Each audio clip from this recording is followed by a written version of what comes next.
The maroon wool of Lord Alastair Finch's coat sleeve grew darker where the rain bled through. It was October 15th, 1883, a Tuesday that felt like the end of the world. The meticulous gold embroidery along his cuff, a pattern of tiny finches his late mother had chosen, was now just a soggy, raised line under his fingertips. He stood at the tall study window of Finchwood Hall, watching the grey sheets of rain batter his lands, and he had the sudden, sharp copper taste of dread in his mouth. It was the same metallic flavour he'd gotten as a boy right before a beating from his riding tutor. Only this time, the tutor was the sky itself, and the whole of Derbyshire seemed to be its target. The study was usually a place of quiet order. The smell of beeswax on the dark oak panels, the friendly crackle of a yew log in the fireplace, the solid weight of the leather-bound ledger open on his desk. This was his last normal moment, or at least he was trying to pretend it was. He'd just finished the quarterly estate audit with his steward, Mr. Hobbs. The numbers hadn't been good, but they'd been manageable. Then the rains had come. Not normal autumn drizzle, but a relentless, angry downpour that had lasted 8 days now. The River Wye, usually a cheerful silver ribbon at the bottom of the valley, was a swollen, churning brown beast, eating away at the banks he'd known since childhood. Alastair rested his forehead against the cool glass. His breath fogged a small circle. Down in the home farm, he could see 2 of his men, their hats plastered to their heads, struggling to divert a stream of muddy water away from the cow byre. Every field he could see was a patchwork of puddles slowly connecting into shallow lakes. The last of the barley harvest, what hadn't been brought in, was surely ruined, beaten flat into the muck. But the real worry was further east. The Finch family land stretched across 3 valleys. The eastern county, centred on the village of Mellowford, was his largest grain producer. The weekly report from his tenant there, a reliable man named Peter Byrne, was 3 days overdue. No rider had come. In the normal rhythm of his life, that silence was just a minor irritation. Today, it felt like a hole in the floor of the world. That was the hairline fracture in his reality, not a crack in the window glass, but a crack in the information he depended on. A quiet, growing space where bad news could fester. A knock at the study door made him straighten up. Enter. It was Hobbs, his face looking pinched and older than his 50 years. He carried no more papers, just his own worried expression. "My lord, I've had word from the home farm. The lower pasture is completely submerged. We've moved the sheep to the high meadow, but the ground is so sodden. Well, we'll be lucky if we don't lose any to rot in their feet." Alastair nodded, a tight movement. "And the bridges?" "The stone bridge on the North Road is still passable, but just. The 2 wooden footbridges in the home were gone. Washed away last night." Hobbs hesitated, his fingers worrying the hem of his waistcoat. The silence from Mellowford. "Sir, it's troubling. If their bridge is out." "Then they're cut off," Alastair finished. He turned from the window, the wet weight of his coat suddenly unbearable. "We need to know. Saddle Atlas. I'll ride to Miller's Point. You can see the Mellowford chimney smoke from there, if there is any." "Sir, in this." Hobbs gestured to the window where the rain streamed like tears. "Especially in this," Alastair said, his voice quieter. "If they're in trouble, every hour counts." The ride was a miserable baptism. His horse, Atlas, a steady bay gelding, snorted and shook his head against the needling rain. The world was reduced to sounds, the constant drumming on his hat, the squelch of Atlas's hooves in the mud that was once a road, the rush of water in every ditch and gully. The chill seeped through his wallayas, finding his skin. He could feel the fine linen of his shirt sticking to his back. This wasn't a lord's ride. It was a flight through a cold, wet nightmare. Miller's Point was a high, rocky outcrop half an hour's hard ride from the hall. As he urged Atlas up the slippery path, the wind picked up, whipping the rain into his face. He dismounted, tying Atlas to a stunted, dripping hawthorn tree, and scrambled the last few feet to the flat lookout point. The valley below was a scene of watery chaos. Where Mellowford's dozen-neat cottages and the mill should have been, there was only a wide, angry expanse of floodwater, dotted with the dark shapes of treetops. The stone mill building itself stood like a lonely island, water halfway up its ground floor windows. No smoke rose from any chimney. No movement. Just the grey rain and the grey water. His heart sank, a cold, heavy stone in his chest. They were cut off, and from the look of it, flooded out. People would be stranded, cold, hungry. Illness would follow. He was about to turn back, mind already racing with plans to organize a boat, to muster men from the western farms, when a new detail caught his eye. Not in Mallowford, but closer, on the near side of the flooded valley. A thin, greasy column of smoke was rising from a copse of trees on the border of his land, and the beginning of the Lowe family's tenant holding. The Lowes. Good farmers, but independent. Stubborn. Gareth Lowe, the head of the family, was a blacksmith with a reputation for a short temper and a long memory. A fire, in this deluge, made no sense. A lightning strike? Possible, but the smoke was too steady, too purposeful. A campfire. No one would be camping in this. The copper taste in his mouth returned, stronger now. This fire wasn't an accident. It was a signal. A desperate act. As he stood there, the wind shifted. It came from the east, carrying with it the normal sense of wet earth and pine. But underneath it was something else. Something sharp, and oily, and wrong. It was the smell of smoke, yes, but also the sour, meaty scent of burning wool. The hair on the back of his neck stood up. They weren't burning wood. They were burning something else.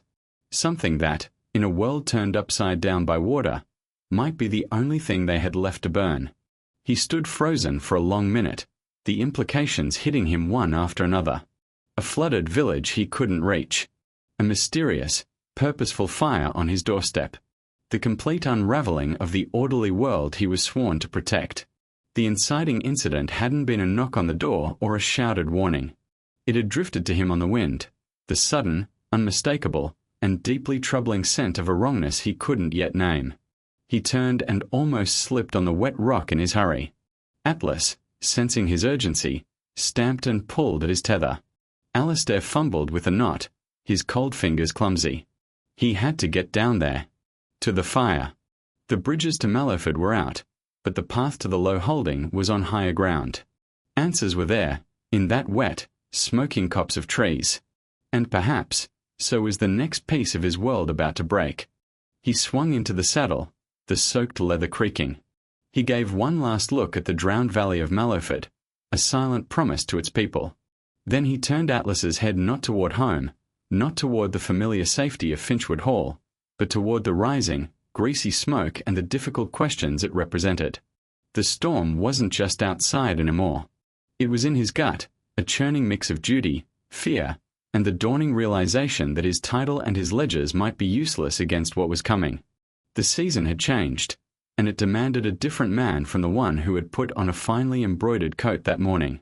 Alistair's hands were blocks of ice around the reins. They didn't feel like his own hands anymore. They were just numb, aching things attached to his wrists, their skin raw from the cold, wet leather. He leaned forward in the saddle, the rhythm of Atlas's trot sending sharp jolts up his spine. His body was a map of new discomforts, the dull throb in his left knee from an old hunting injury, the stiff protest of his shoulders from hunching against the wind, the clammy chill of his shirt sealed against his skin by the sodden wool of his coat. He wasn't thinking like a lord planning an inspection. He was moving on instinct, like an animal drawn to the scent of trouble. The rain had lessened from a downpour to a steady, soaking drizzle. It was the kind of rain that didn't drum anymore, just hissed through the bare branches of the ash trees lining the track. The world was painted in shades of brown and grey, the mud, the bark, the sky, the distant, flooded fields. The only colour was that stubborn, wrong column of smoke, now closer, coiling up from a small clearing just ahead where the Finch land met the Lowe holding. He heard the voices before he saw the people. Low, serious murmurs, not the shouts of an emergency. And a crackling sound, wet and reluctant. As he guided Atlas off the track and into the clearing, the scene came into focus, and his stomach tightened. This wasn't a campfire. It was a pyre. A rough stack of logs and brush was burning in the center of the clearing, but on top of it, blackened and terrible, were the shapes of several sheep. Their wool was gone, just charred, twisted remains. The sour, greasy smell of burning fat and hair filled the air, so thick Alistair could almost taste it on his tongue. It was a smell of waste, of loss. Around the fire stood about 15 men and a few women. They were his tenants and neighbours. They held pitchforks and axes, not like weapons, but like tired tools. They were all soaked, their boots caked in mud to the ankle. They didn't look panicked. They looked grim, resigned. And in their centre, poking at the base of the fire with a long, blackened pole, was Gareth Lowe. Gareth was a man built like one of his own anvils, broad, solid, and seemingly immovable. He wore a leather apron over his work clothes, and the rain beaded on his close-cropped, dark hair. He didn't look up as Alistair approached. He just kept poking, sending a shower of orange sparks spiralling up into the drizzle. Alistair dismounted, his boots sinking into the soft earth with a squelch.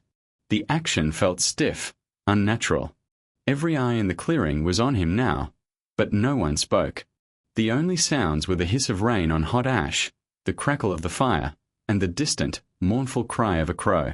"Low," Alistair said, his voice sounding rougher than he intended. "What is the meaning of this?" Gareth Lowe finally looked up.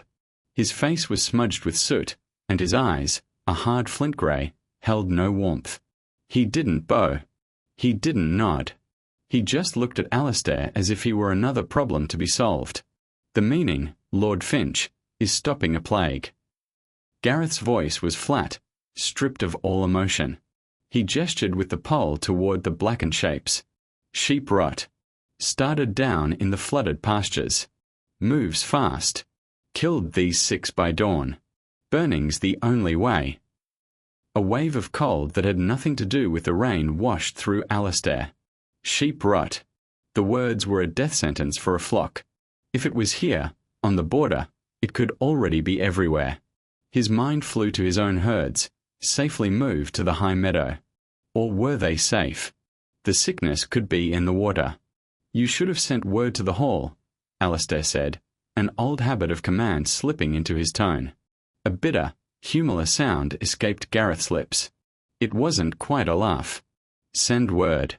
With the bridges washed out and the creek over its banks, would you have swum the message across, my lord?"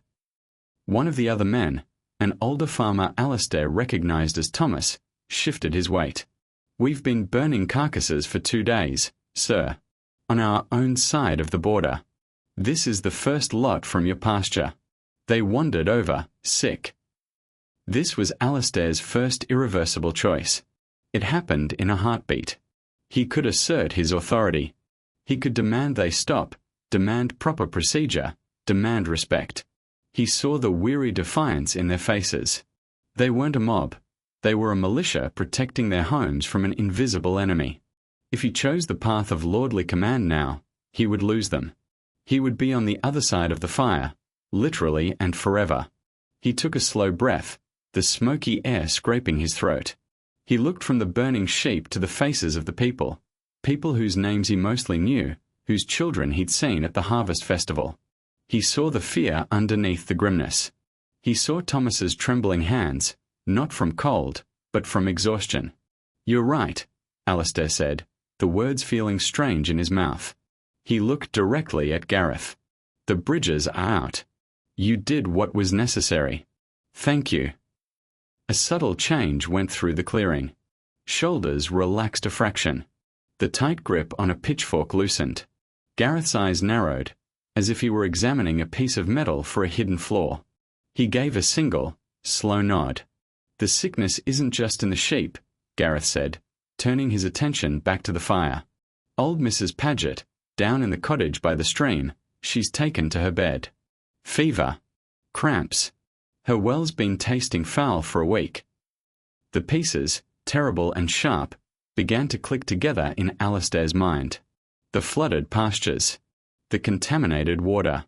The sickness jumping from animal to human. This wasn't an isolated fire. It was the leading edge of a disaster. How many are sick? Alistair asked, his voice low.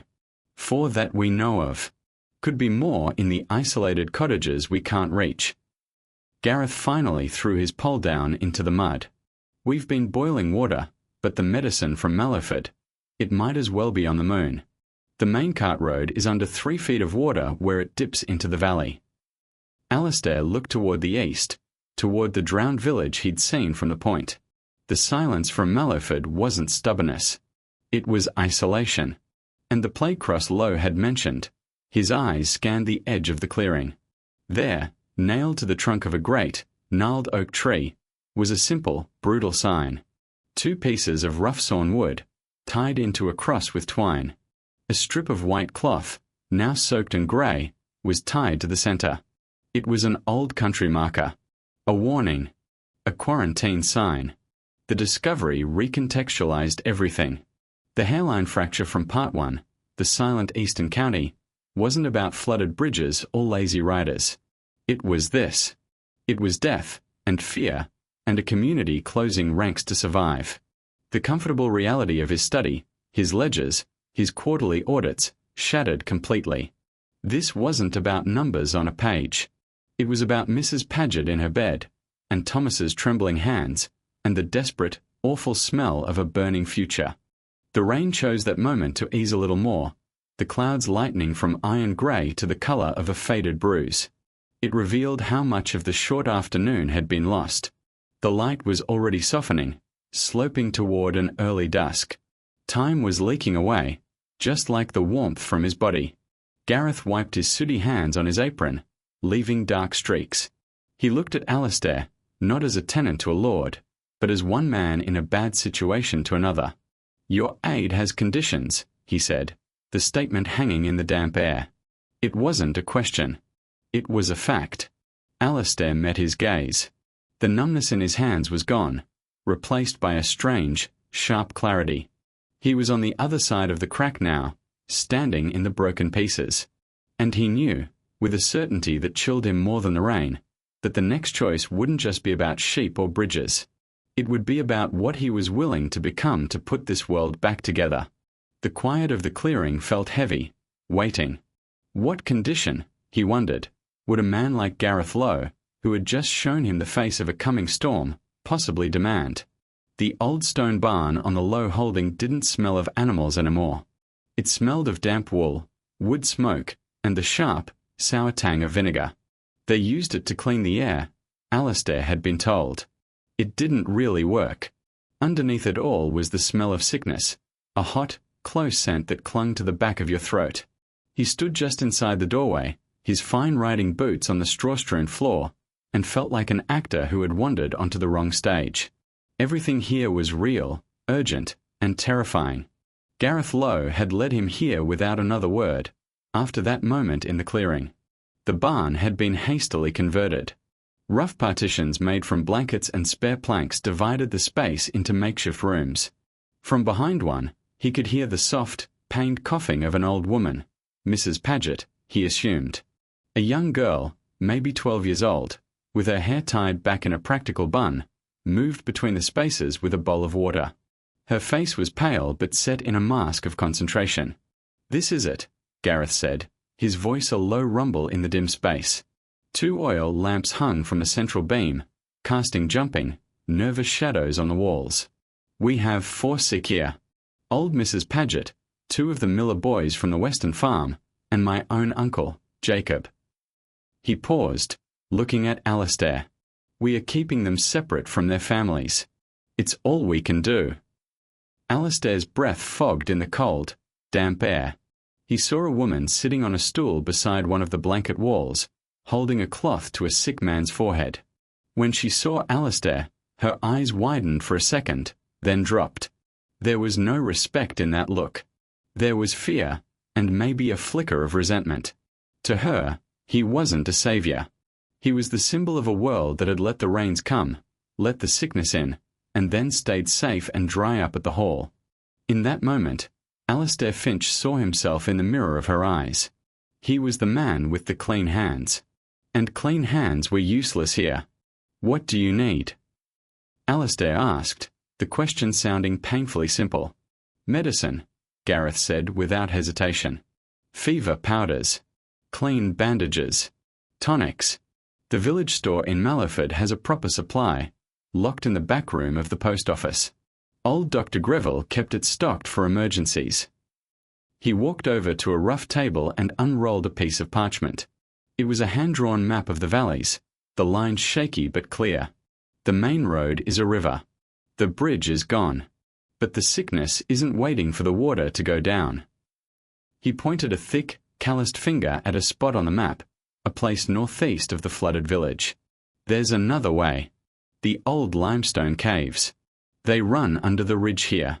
My grandfather showed me when I was a boy. Used by miners a century ago. They come out near the back of the Mallowford churchyard. It's a half-day's hard journey in the dark, but it's passable. It's dry.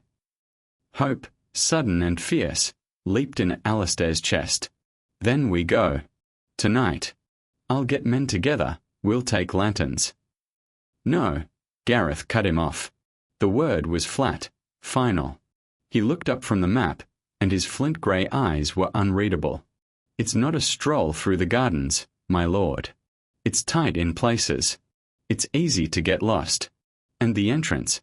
It's on my family's plot. A secret we've kept. I'm not leading a parade of your men through my grandfather's secret. I'll take one person. Someone who has as much to lose as I do. The air in the barn seemed to grow thicker. Alistair nodded slowly. Understood. I'll come with you. Gareth didn't nod. He just kept looking at him. That's not enough. He let the words hang there. The only sound was the crackle of the lamp wicks and another bout of coughing from behind a blanket. You'll get your medicine. You'll be the hero. You'll ride back, and things will go on as they were. My family tends your land, you take your share, and when the next storm comes, we have this same conversation. That's not what I want, Alistair said, but the words felt weak. Hollow. Was it true? He wanted to help, desperately. But did he want to change the very fabric of his life? The system he'd inherited? Prove it, Gareth said. He took a slow breath. You marry my sister, Alara. The words didn't make sense at first. They floated in the smoky air like nonsense. Marry. Alistair stared at him. Alara Lowe. He knew her by sight. A quiet woman, often seen at market with baskets of herbs. She had a calm, observing face. He'd never spoken more than 5 words to her. A lord marrying a tenant farmer's sister? It was unheard of. It was social ruin. It would break centuries of tradition. His friends in London would never understand. He'd be an outcast. A joke. That's impossible, Alistair breathed. Is it? Gareth asked. His voice was dangerously quiet. You bind your family to mine. You prove this isn't a temporary charity for you. It's a future you're willing to share. The risk becomes yours. The future becomes ours. Together. You do that, and I'll trust you with my family secret. I'll lead you through that cave. We get the medicine together. He leaned forward, his hands planted on the rough table. Swear it on their lives, he said, his voice dropping to a whisper that cut through the distant coughs. He didn't gesture to the sick. He didn't need to. Their presence filled the barn. This was the impossible choice. On one side, his duty to his tenants, to these sick people whose faces he could now see, whose laboured breaths he could hear. He could save them. On the other side, his entire identity. Everything he'd been raised to be. The benevolent Lord, yes, but always the Lord. Separate. Above. To marry Alara Lowe was to step down from that pedestal forever. It was to choose a different kind of strength, one he didn't know if he possessed. He looked away from Gareth's intense stare. His eyes fell on the single candle guttering on a shelf near Mrs. Paget's partition. It was almost burned down, a pool of wax hardening around its base. It had marked the long, fearful vigil of this night. Time was measured here not in hours, but in the breaths of the sick and the shortening of candle wicks. He thought of his father, a stern, upright man who had often quoted the family motto, "A Finch duty is to his land." Alistair had always believed it. He'd studied crop rotations, managed timber, cared for the soil. But standing here, in the sour air of this barn, surrounded by the human cost of the storm, he saw the truth with a painful, brilliant clarity. The land was just dirt and stone. It didn't cough in the night. It didn't tremble with fever. It didn't look at you with scared, resentful eyes. His duty wasn't to the land at all. And then Alistair realized his father's adage was a lie. The duty was to the people who lived on it. The people who worked it, loved it, and were now dying on it because the water was bad and the medicine was out of reach. The system he was so worried about breaking was the very thing that had left them so vulnerable. He looked back at Gareth. The man's face was hard, but Alistair saw the fear in it now. Not fear of him, but fear for his sister, for his uncle, for his people. It was the same fear Alistair felt clawing at his own ribs. They were just feeling it from different sides of the same broken wall. The candle flame flickered wildly, then steadied, burning its last bit of fuel. "Yes," Alistair said. The word was quiet, but it didn't waver. "I'll do it." He didn't feel a surge of nobility. He felt a deep, vertigo-like drop, as if the floor had fallen away. He had just jumped, and he had no idea what was at the bottom. Gareth studied him for a long moment. Then, he gave one slow, solemn nod. It wasn't a smile. It was an acceptance. He turned back to the map. "We leave in 2 hours. The entrance is in the old quarry. Wear boots you can ruin." As Gareth began pointing out landmarks on the map, Alistair's mind was reeling. He had just agreed to marry a stranger to save strangers. He had traded his old, orderly future for a dangerous, uncertain one. But for the first time since he'd tasted the copper dread in his study, the tight knot of fear in his chest began to loosen, just a little. He had made a choice. A terrifying, irreversible choice. And strangely, it felt like the first true step he'd taken in days. The journey into the dark was no longer just about a cave. It had already begun. It started with his hands. Alistair stood by the fireplace in the small sitting room of the low farmhouse, the one they called the good room. It was simple but clean, with a woven rug on the floor and a vase of dried lavender on the mantel. Alara was there, along with her brother Gareth and their mother, a small, sharp-eyed woman named Bess. The agreement had been made, but now it had to be written. Made real. Alistair looked at his right hand, at the heavy gold signet ring that bore the Finch family crest, a finch perched on a sheaf of wheat. He'd worn it since his father's death. It was a symbol of everything he was supposed to be. Now, it felt like a lock, a weight pinning him to a past that was already gone. Without really thinking about it, he twisted the ring. It was tight on his finger, but he worked it over his knuckle with a firm, deliberate pull. The skin beneath was pale, marked with a permanent groove. He set the ring on the mantelpiece with a soft asterisk click star. It looked strange there, out of place next to the simple vase. Bess Lowe's eyes flicked to it, then back to his face, but she said nothing.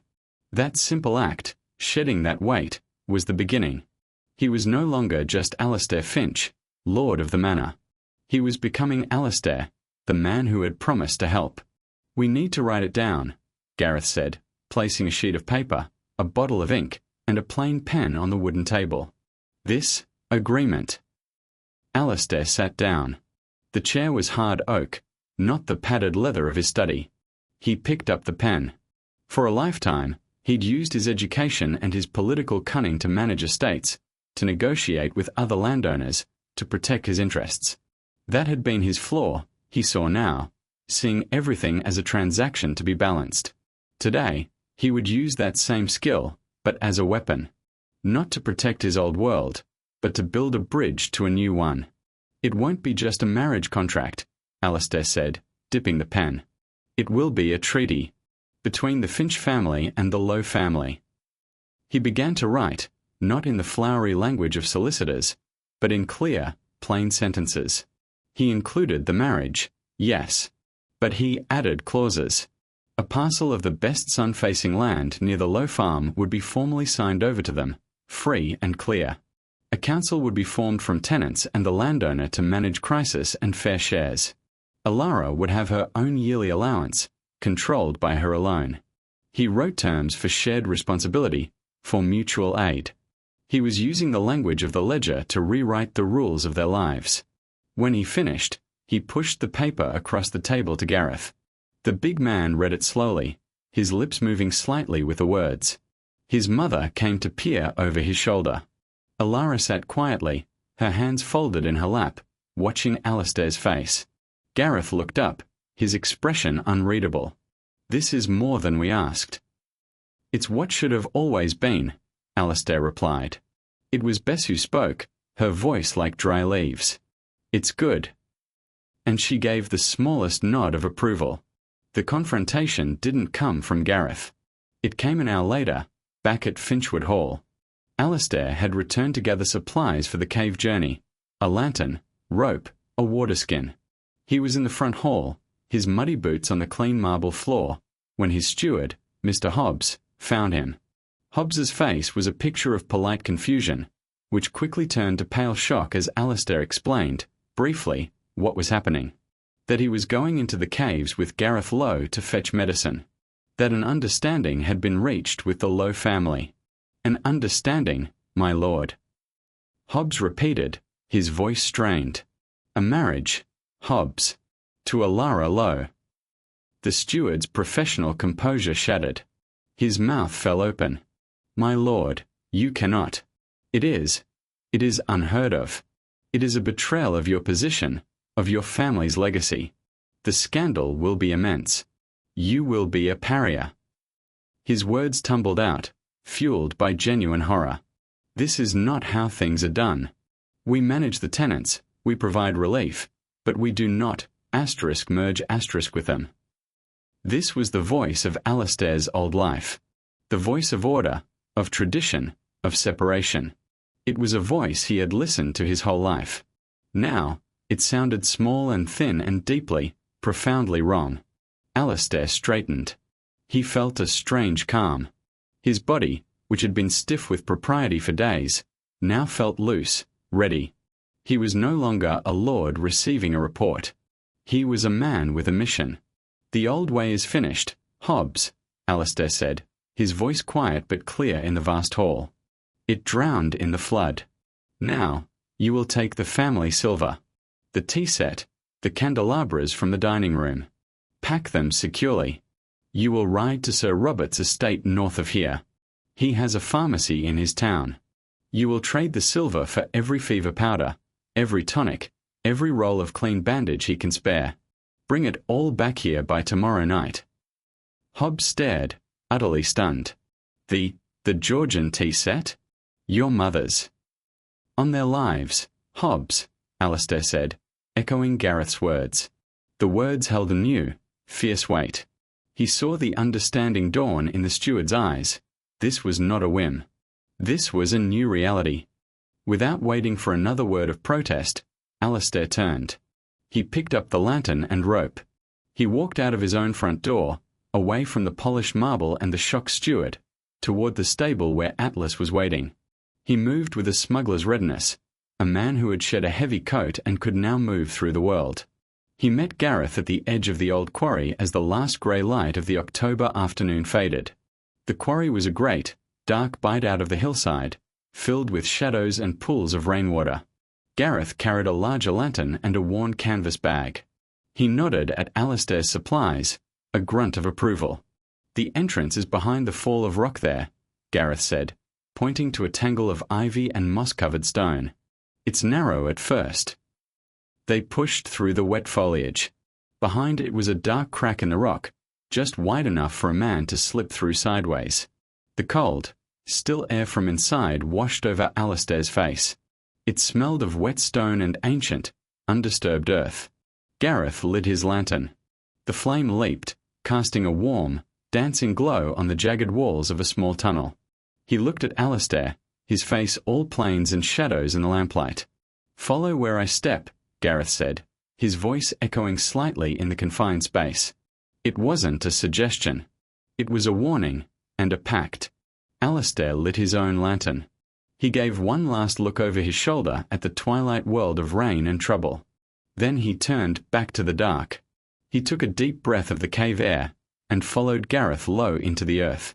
The darkness swallowed them, and the only sounds were their footsteps on stone, their breathing, and the steady, patient drip, drip, drip of water from a ceiling, counting the seconds as they moved toward whatever lay ahead.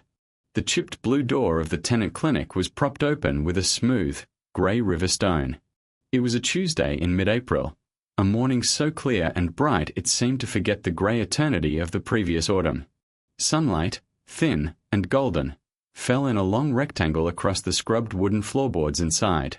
It was the kind of light that showed every scuff mark and every repair, making the simple room look honest and alive. Alistair stood on the threshold, one hand resting on the warm, weathered wood of the doorframe. On the back of that hand, crossing his knuckles, was a pale, ropey scar, a souvenir from a tight squeeze in the limestone caves 6 months before. The scar didn't hurt anymore. It just was. A part of him now, like the new calluses on his palms from helping to rebuild the lower bridge. Inside, the main room of the clinic was quiet and orderly. Shelves lined one wall, holding neat rows of jars and bottles, willow bark tincture, honey, clean rolls of bandage, the precious fever powders that had, indeed, been fetched from Mallowford through the dark, dripping earth. The memory of that journey was a blur of lantern light, cramped spaces, and Gareth's steady voice in the darkness saying, "Mind your head here, and this way." They had returned, exhausted and mud-caked, with 2 heavy sacks of medicine. They had arrived as heroes, but Alistair hadn't felt like one. He'd just felt relieved, and part of a team. Now, he watched as Alara Lowe, soon to be Alara Finch, the banns had been read, spoke in a low, calm voice to a young boy sitting on the edge of a cot. The boy, Tommy Miller, had gashed his foot on a piece of farm equipment. Alara had cleaned the wound, her movements sure and gentle, and was now wrapping it in a clean linen strip. Her hair, a warm brown, was tied back, but a few strands had escaped, catching the sunlight. She wasn't a symbol of a dangerous engagement anymore.